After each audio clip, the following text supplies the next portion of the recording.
What's up everyone, welcome to this video. In this video I will show you how to fix black and white screen issue in Galaxy S25 Ultra. So first of all, open settings.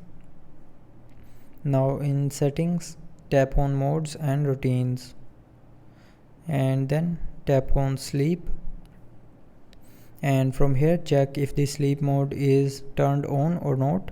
So if the sleep mode is turned on, then your screen will go black and white. So to fix this black and white screen, turn off sleep mode.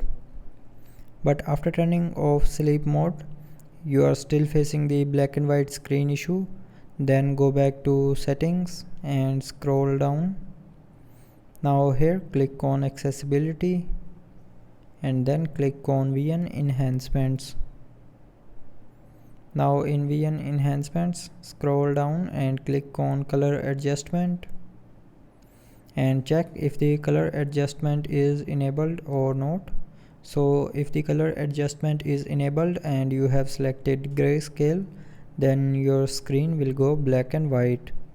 So from here turn off this color adjustment feature, and then your black and white screen issue will be fixed. So that's how you can fix the black and white screen in Galaxy S25 Ultra. So I hope you liked the video. Thanks for watching.